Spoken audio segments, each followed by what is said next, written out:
Hi అండి. అందరికీ నమస్కారం. Welcome back to my channel. ఈ వీడియోలో ప్రభుత్వ ఉద్యోగులకు మరియు పెన్షనర్లకు 20% ఫిట్‌మెంట్‌తో కొత్త పీఆర్‌సీ బేసిక్ పేలు పెరుగుతున్నాయి అంటూ అప్డేట్ రావడం జరిగింది. సో, దీనికి సంబంధించిన పూర్తి వివరాలు ఈ వీడియోలో తెలుసుకుందాము. వీడియో అయితే ఎక్కడే కానీ స్కిప్ చేయకుండా ఎండ్ వరకు చూసేయండి. అప్పుడే ఇన్ఫర్మేషన్ పూర్తిగా అర్థమవుతుంది. అలాగే వీడియో చూస్తున్న ప్రతి ఒక్కరు వీడియోకైతే లైక్ చేయండి ఫ్రెండ్స్. ఈ వీడియోని తోటి ఉద్యోగ, పెన్షనర్ మిత్రులతో అయితే షేర్ చేయండి. కొత్తగా మన ఛానల్ చూస్తున్న వారైతే సబ్స్క్రైబ్ చేసుకోండి. సబ్స్క్రైబ్ చేసుకోవడం వల్ల నేను చేసే ప్రతి ఒక్క వీడియో మీ వరకు రీచ్ అవుతుంది. ఇక ఆలస్యం చేయకుండా వివరాల్లోకైతే వెళ్ళిపోదాము. ఫ్రెండ్స్ ఇక విషయానికొచ్చినట్లయితే తెలంగాణ రాష్ట్ర ప్రభుత్వ ఉద్యోగులందరూ ఇప్పుడు ఎంతో ఆతృతగా మరియు ఆశగా ఎదురుచూస్తున్న అత్యంత ప్రధానమైన అంశం పీఆర్సీనే. కొత్త పీఆర్సీ వేతన సవరణ కమిషన్. అసలు ఈ పీఆర్సీ ప్రక్రియలో అంకెలు ఎలా మారతాయి? ప్రభుత్వం ఒకవేళ 20% ఫిట్‌మెంట్ ఇస్తే అది మీ జేబులోకి వచ్చే జీతంపై ఎలాంటి ప్రభావం చూపుతుంది అనేటటువంటిది ప్రతి ఉద్యోగి తెలుసుకోవాల్సిన అవసరం అయితే ఎంతైనా ఉంది. చాలామంది ఉద్యోగులు పీఆర్సీ అనంటే కేవలం జీతం పెరగడమే అని మాత్రమే అని అనుకుంటారు. కానీ దాని వెనుక ఉన్నటువంటి గణితం మరియు సాంకేతిక అంశాలు చాలా లోతుగా ఉంటాయి. ఇప్పుడు మనం ఆ క్లిష్టమైన లెక్కలను చాలా సరళంగా అందరికీ అర్థమయ్యే రీతిలో తెలుసుకునే ప్రయత్నం చేద్దాం. ఏమాత్రం ఆలస్యం చేయకుండా ఇక మీ వేతనంలో రాబోయే మార్పులను డీకోడ్ చేసేద్దాం.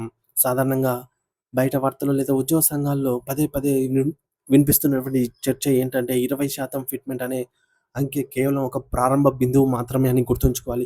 చాలామంది ఈ యొక్క 20% అనే మాట వినగానే తమ యొక్క జీతానికి అదనంగా ఒక 20% డబ్బులు యాడ్ అవుతాయేమో అని చాలా సాదాసీదాగా లెక్కలు వేసుకుంటారు. కానీ అసలు ట్విస్టు మరియు అసలు లాభం దీని తర్వాతే మొదలవుతుంది. పీఆర్‌సీ గణనలో కేవలం ఫిట్‌మెంట్ మాత్రమే కాకుండా అప్పటి వరకు ఉన్నటువంటి కరువు భత్యం, డీఏ కూడా విలీనం అవుతుంది.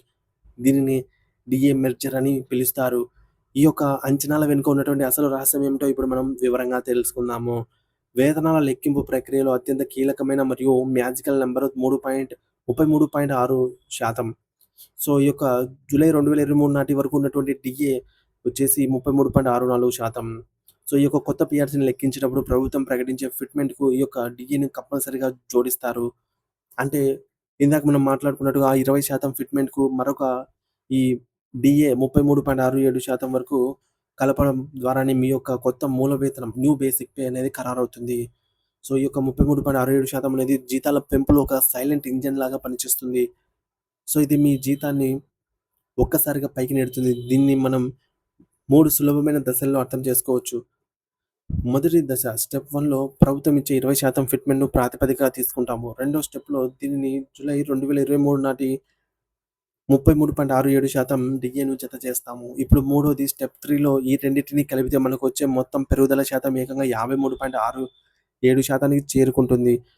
సో, చూసారు కదా ఫ్రెండ్స్. అంటే జీతం లెక్కింపులో మనం బేసిక్ పే చేసుకునేది కేవలం ఆ యొక్క ప్రారంభ 20% కాదు. మొత్తం 53.67% అన్నమాట. ఇది చాలా క్రూషియల్ పాయింట్. ఎందుకంటే ఈ శాతం ఆధారంగానే మీ కొత్త బేసిక్ పే అనేది నిర్ణయించబడుతుంది. మీ పాత బేసిక్ పే, ఆ పాత బేసిక్ పేలోని 53.67% మొత్తాన్ని అదనంగా కలిపితే వచ్చేది మీ యొక్క కొత్త బేసిక్ పే. ఈ ఫార్ములా నిజ జీవితంలో అప్లై చేస్తే అంకెలు ఎలా మారతాయో కొన్ని ఉదాహరణల ద్వారా అయితే చూసేద్దాము.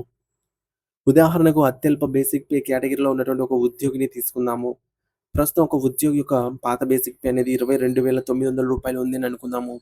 దానికి మనం ఇంకా ఇందాక చెప్పుకున్నట్టుగా 53.67% ఆహ్, ఈ మేరకు పెంచినట్లయితే పెంపును వర్తింపజేయాలి.